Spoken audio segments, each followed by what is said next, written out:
Hello दोस्तों, मैं हूं विक्की और आप देख रहे हैं मेरा यूट्यूब चैनल जिसका नाम है कॉर्पोरेट करियर। आज से दोस्तों इस पर्टिकुलर चैनल के ऊपर एक और सीरीज हमने स्टार्ट की है जिसके ऊपर जो हम फोकस करने वाले हैं लास्ट ईयर के एनक्यूटी के कोडिंग क्वेश्चंस के ऊपर करने वाले हैं। तो आज के अंदर भी दोस्तों वीडियो के अंदर उसी के ऊपर होने वाली है। तो अगर आप भी टीसीएस एनक्यूटी दे रहे हो या फिर टीसीएस के ऊपर फोकस कर रहे हो तो इस वीडियो को पूरा एंड तक जरूर देखें। बट उससे पहले दोस्तों अगर चैनल पे अगर आप नए हो या फिर अभी तक चैनल सब्सक्राइब नहीं किया है तो अभी जाके चैनल को भी सब्सक्राइब करके बेल आइकन जरूर दबा दें ताकि ऐसी वीडियोस की नोटिफिकेशन आपको मिलती रहे। तो चलिए चलते हैं हमारे आज के क्वेश्चंस के ऊपर। तो सबसे पहले दोस्तों आप स्क्रीन पे देख पा रहे होंगे हमारा आज का क्वेश्चन है the 2 pointer trick moving zero in place. तो सबसे पहले हम प्रॉब्लम स्टेटमेंट भी समझ लेते हैं। प्रॉब्लम स्टेटमेंट से पहले मैं आपको एक और चीज बताना चाहूंगा। हमने एक और चैनल क्रिएट किया है जिसकी लिंक आपको नीचे डिस्क्रिप्शन बॉक्स में मिल जाएगी। वहां पे हम specially Python, ML, AI, prompt engineering के ऊपर ज़्यादा से ज़्यादा वीडियोस क्रिएट करने वाले और वहाँ पे अपलोड करने वाले। तो अगर आपने वो वाला चैनल सब्सक्राइब नहीं किया है तो उस वाले चैनल को भी सब्सक्राइब करके बेल आइकन जरूर दबा दें। तो आज के वीडियो का जो प्रॉब्लम स्टेटमेंट है वो इस तरह से, given an array of integer, move all the zeros to the end of the array. यहाँ पे कंस्टेंट है the relative order of non zero elements must remain the same, यानी कि जो नॉन जीरो एलिमेंट्स होने वाले एरे के अंदर उनके जो रिलेटिव पोजीशन या फिर जो ऑर्डर है वो सेम होनी चाहिए, वो इधर मिसमैच नहीं होना चाहिए। सेकेंड है दोस्तों, you must do in place without making copy of array, यानी कि जो भी आप सॉल्यूशन प्रोवाइड करोगे उसके अंदर आप एरे को कॉपी नहीं कर सकते या फिर उसका कॉपी नहीं बना सकते या फिर उसका क्लोन नहीं बना सकते हैं। यहाँ पे इसके अंदर दोस्तों दैट इज, यहाँ पे अगर आप देख पा रहे ओ ऑफ 1 क्या है वो हम लास्ट की वीडियो के एंड के अंदर मैं आपको बता दूंगा। सेकेंड चीज दोस्तों जो हमारे पास एग्जाम्पल है वो है 45019050, यानी कि ये हमारा इनपुट है एरे के अंदर। तो ये हमारा यूजर से इनपुट आ गया और ये हमारा आउटपुट है। अब आउटपुट किस तरह से मैं आपको बताता हूँ। सबसे पहले हमारे पास एरे के अंदर एलिमेंट है 4 5, उसके बाद 0 1। तो हमें ये जो 0 एलिमेंट है हमें मतलब लास्ट के अंदर चाहिए, तो ये वाला 0 लास्ट पे आ गया यहाँ पे। सेकेंड 1 9, यानी कि 1 यहाँ पे आ गया, 9 यहाँ पे आ गया, ये 0 यहाँ पे आ गया और 5 यहाँ पे आ गया, यानी कि जो रिलेटिव पोजीशन है ये हमेशा सेम होनी चाहिए। तो आउटपुट इस तरह से 4 5 1 9 5 0 0 0। जो सेकंड एग्जांपल है उसके अंदर अगर देखा जाए तो यहाँ पे 5 एलिमेंट्स है, तो 5 के अंदर भी 3 2 6, यानी कि ये जो 3 एलिमेंट्स है वो यहाँ पे आ गए और जो नॉन यानी कि जो 0 एलिमेंट्स है वो आगे आ गई, जो नॉन 0 एलिमेंट्स है वो पीछे और जो 0 है वो लास्ट के अंदर हमारे यहाँ पे होने चाहिए। सेकेंड दोस्तों, जैसे अगर आप यहाँ पे देखोगे तो सबसे सिंपल सोल्यूशन है ब्रूट फोर्स यहाँ पे, जिसके अंदर हम मल्टीपल एरेज यूज करके एकदम शॉर्ट के अंदर मतलब जो हमारा आउटपुट है या फिर जो रिजल्ट है वो अचीव कर सकते हैं। आप स्क्रीन को पॉज करके भी पूरा देख सकते हो कि ये वाला जो सॉल्यूशन है वो क्यों फिजिबल नहीं है, या फिर यानी कि फिजिबल है बट वो करेक्ट सॉल्यूशन क्यों नहीं है। सो सेकेंड अगर दोस्तों देखा जाए तो जो हमारा ऑप्टिमल सॉल्यूशन है जिसके ऊपर हम आज फोकस करने वाले वो है दोस्तों 2 पॉइंटर, यानी कि हम यहाँ पे 2 पॉइंटर्स का यूज यहाँ पे करने वाले हैं। एक होगा हमारा आई जो कि हमारा होने वाला है फॉर लूप के अंदर इटरेट करने वाला है, और जो सेकंड पॉइंटर है दोस्तों वो होने वाला है जो नॉन जीरो एलिमेंट है नेक्स्ट, उसको ये ट्रैक करने वाला है। ओके, समझ गए। जैसे अगर आप देखोगे तो ये फॉर लूप के अंदर इटरेट करेगा और ये नॉन जीरो एलिमेंट चेक करेगा। अगर ये नॉन जीरो एलिमेंट है यानी कि रूल क्या होने वाला है, इफ एरे ऑफ आई, यानी कि एरे के अंदर जो एलिमेंट है अगर वो नॉन जीरो है तो हम सिंपली उसको जो नेक्स्ट एलिमेंट है उससे स्वैप कर लेंगे और काउंट को इंक्रीमेंट कर देंगे। ओके दोस्तों, इस प्रोग्राम को हम 3 लैंग्वेजेस के अंदर करने वाले, एक है पाइथन, सेकंड जावा और थर्ड है सीपीपी यानी कि सी प्लस प्लस। तो आप जिस लैंग्वेज के अंदर कंफर्टेबल हो वो वाला पार्ट आप देख सकते हो। सबसे पहले हम चेक करेंगे पाइथन का प्रोग्राम। तो दोस्तों इस तरह पे अगर आप जो स्क्रीन पे देख पा रहे होंगे तो इसकी थोड़ी सी स्क्रीन में बढ़ा देता हूँ जिसकी वजह से आपको क्लियर दिखेगा। तो यहाँ पे सबसे पहले ये वाला तो हमारी डेफिनेशन है जिसके अंदर हम जो 0 एलिमेंट्स है उनको मूव करने वाले या फिर नॉन जीरो एलिमेंट्स। तो सबसे पहले प्रोग्राम स्टार्ट होने वाला है यहाँ से। हम चाहे तो यूजर से भी इनपुट ले सकते थे बट हमारे पास मतलब आपको एकदम शॉर्ट्स के अंदर बताना था क्योंकि लॉजिक ही इंपॉर्टेंट है। तो यहाँ पे सबसे पहले हमने क्या किया, ये जो मूव जीरो डेफिनेट या फिर जो हम बोलते हैं फंक्शन है इसको हम ये वाला एरे पास कर रहे हैं डायरेक्टली। ओके, पास करने के बाद जैसे आप यहाँ पे आओगे तो यहाँ पे एरे के अंदर ये वाला एरे के अंदर स्टोर हो जाएगा, फिर हम उसको एज अ पैरामीटर पास कर रहे हैं इस वाले पर्टिकुलर एरे को। तो यहाँ पे सबसे पहले हम काउंट वेरिएबल लेने वाले हैं जिसकी हम मतलब इसको इनिशियलाइज कर रहे हैं 0 से। और सेकंड दोस्तों अगर आप चेक करोगे तो यहाँ पे हमने लिखा है कि ये जो काउंट होने वाला है ये नॉन जीरो एलिमेंट जो नेक्स्ट पोजीशन होगा, मतलब जो नेक्स्ट पोजीशन पे नॉन जीरो एलिमेंट होगा उसको ट्रैक करने के लिए हम ये यूज करने वाले हैं। सेकंड देखा जाए तो हमने यहाँ पे बस एक ही फॉर लूप लिया है क्योंकि हमें सिर्फ यहाँ पे एक ही फॉर लूप की जरूरत है। इसके अंदर हमने आई लिया है और जो रेंज हमने लिया है वो लेंथ ऑफ एरे, यानी कि जितने नंबर ऑफ एलिमेंट इसके अंदर होंगे उतने तक हम यहाँ पे फॉर लूप को इटरेट करने वाले हैं। जैसे इस केस के अंदर 1 2 3 4 5 6 7, सो 7 एलिमेंट है तो हम 7 टाइम फॉर लूप को इटरेट करेंगे। तो सबसे पहले दोस्तों हम यहाँ पे चेक कर रहे हैं कि जो array i यानी कि फर्स्ट टाइम i के अंदर वैल्यू तो 0 होने वाली है, तो a of 0 is not equal to 0 है या नहीं, तो हमारे केस के अंदर वो सही है, तो ये वाला इफ कंडीशन एग्जीक्यूट होगा। तो यहाँ पे सबसे पहले हम इस वाले अगर आप पर्टिकुलर देखोगे तो array of count a of 0 and a of i, okay. तो यहाँ पे सिर्फ एक ही एलिमेंट है तो इसको हम स्वैप कर रहे हैं, तो इसकी वैल्यू तो कुछ चेंज होने नहीं वाली है। बट array ऑफ काउंट के अंदर a ऑफ काउंट के अंदर अगर हम देखा जाए सिंपली तो वही होने वाला है कि 4 वैल्यू यहाँ पे आ जाएगी और a ऑफ i के अंदर भी 4 यहाँ पे आने वाला है। सेकेंड दोस्तों जो उसके बाद हम काउंट की वैल्यू बढ़ा देंगे तो काउंट के अंदर अभी यहाँ पे हो जाएगा 1, ओके।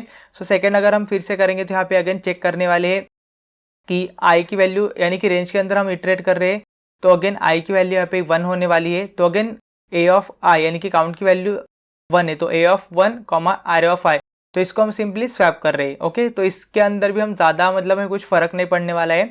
बट अगेन जब थर्ड बार हमारा जब फॉर लूप इटरेट होगा दोस्तों, तो यहाँ पे आप देख पा रहे होंगे इस वाले कंडीशन के ऊपर अगर मैं यहाँ पे लाऊँ तो काउंट की वैल्यू यहाँ पे 2 हो जाएगी, ओके। बट 2 होने के बाद इस वाले पर्टिकुलर केस के अंदर जो i की वैल्यू है वो भी दोस्तों यहाँ पे 2 होने वाली है।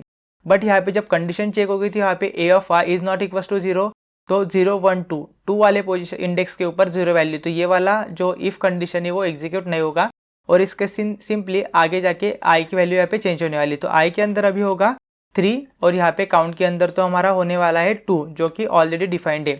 तो जैसे फिर से दोस्तों हम यहाँ पे चेक करेंगे नेक्स्ट एलिमेंट क्या है 1, तो if array of i is not equal to 0 true, तो इस वाले पर्टिकुलर के ऊपर हमारा एग्जैक्ट काम होने वाला है। तो अभी यहाँ पे array of count, okay, array of count यानी कि a ऑफ 2 के अंदर वैल्यू क्या है 0 एंड array ऑफ i के अंदर वैल्यू क्या है दोस्तों 1, ओके, क्योंकि यहाँ पे i की वैल्यू 3 है, तो इसको सिंपली हम सिर्फ स्वैप करने वाले यानी कि 1 को 0 और 0 को 1 से।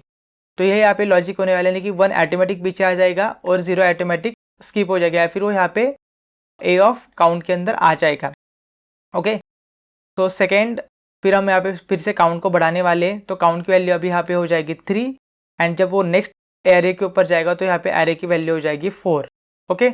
सो अगेन चेक करने वाले हम a of i is not equal to 0, तो i के अंदर भी 4 वैल्यू, तो 0 1 2 3 4, तो 9 अगेन ट्रू, तो अगेन इसको हम स्वैप करने वाले हैं। तो अभी a of array of count, okay, array of count के अंदर ये अगर 1 यहाँ पे आ गया तो 0 यहाँ पे आ जाएगा, तो अगेन इस वाले पर्टिकुलर वजह से ये यहाँ पे 0 आने के बाद ये अगेन 0 आगे जाएगा और 9 पीछे आ जाएगा। तो इस तरह से हम 0 0 को लास्ट तक करने वाले हैं और इस तरह से इसका लॉजिक होने वाला है। और एक बार ये पूरी की पूरी लेंथ अगर कंप्लीट हो गया यानी कि जब तक इसकी वैल्यू 8 नहीं हो जाती तब तक ये फॉर लूप चलता रहेगा।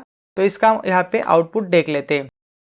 तो आउटपुट को अगर सिंपली अगर मैं यहाँ पे क्लिक करूँ मतलब रन करूँ तो यहाँ पे दोस्तों आप देख पा रहे होंगे हमारा जो एक्चुअल आउटपुट आना चाहिए था यानी कि 45195 ये हमारे सेम ऑर्डर के अंदर है, इसको हमने चेंज नहीं किया है। और इसके अंदर अगर देखा जाए तो 1 2 3 3 0 है, तो उसके बाद ये 3 0 उसने प्रिंट किए। इस तरह से दोस्तों पाइथन के अंदर लॉजिक होने वाला है।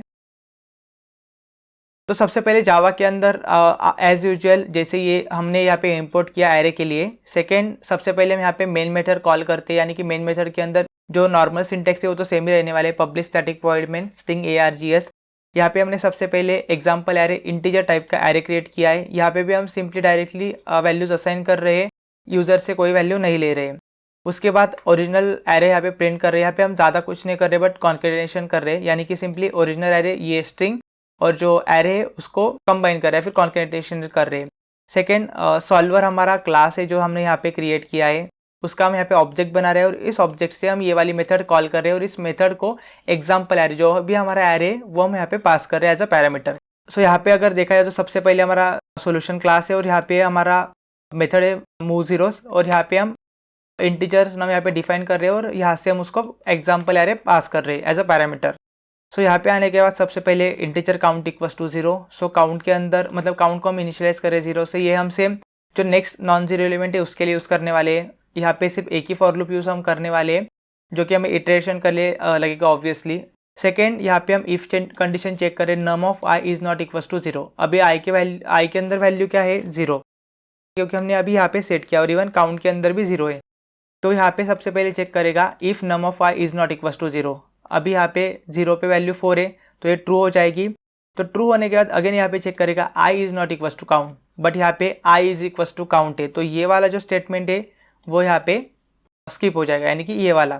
सो अगेन काउंट की वैल्यू प्लस हो जाएगी, तो काउंट की वैल्यू अभी यहाँ पे आएगी 1, और जब ये नेक्स्ट फॉर लूप के आएगा तो आई की भी वैल्यू 1 हो जाएगी। अगेन ये चेक करेगा num of i is not equal to 0, true, but ये वाली कंडीशन फॉल्स हो जाएगी क्योंकि आई इक्वल टू 1 है। ये फॉल्स होने के बाद अगेन काउंट की वैल्यू बढ़ेगी, तो काउंट की वैल्यू बढ़ेगी 2, और जब ये नेक्स्ट इटरेट होगा तो अगेन यहाँ पे आई की वैल्यू भी हो जाएगी 2। अब यहाँ पे अगर देखा जाए तो ट्विस्ट है, जैसे if num of i is not equal to 0, but यहाँ पे अगर आप देखोगे तो ये कंडीशन फॉल्स हो रही है क्योंकि यहाँ पे नम की वैल्यू 0 है, तो ये पूरा का पूरा जो ब्लॉक है वो एग्जीक्यूट नहीं होगा। तो इसके अंदर काउंट की वैल्यू तो ऑब्वियसली नहीं बढ़ेगी, बट ये जब नेक्स्ट इटरेट के लिए जाएगा तो फॉर लूप के अंदर आई की वैल्यू बढ़ के 3 हो जाएगी। तो अभी यहाँ पे हम चेक करेंगे कि नम ऑफ आई यानी कि नम ऑफ 3 यानी कि ये वाला element is not equal to 0, right. So ये वाला है ब्लॉक एग्जीक्यूट होगा। और यहाँ पे भी अब देखोगे तो i is not equal to count, क्योंकि यहाँ पे कंडीशन सेटिस्फाइड हो रही है क्योंकि आई की वैल्यू 3 और काउंट की वैल्यू 2 है, तो ये वाला ब्लॉक एग्जीक्यूट होगा। यहाँ पे हम क्या कर रहे हैं, कुछ नहीं कर रहे, सिंपली स्वैप कर रहे हैं। सबसे पहले टेम के अंदर नम ऑफ काउंट यानी कि नम ऑफ काउंट यानी कि 2 यानी कि 0, तो टेम के अंदर 0 हम स्टोर कर रहे हैं। Again num of count equals to num of i, so temp के अंदर वैल्यू आ जाएगी हमारे यहाँ पे 0। सिंपल लॉजिक आपको बता दे रहा है, ऑब्वियसली आपको पता होगा बट एक शॉर्ट के अंदर।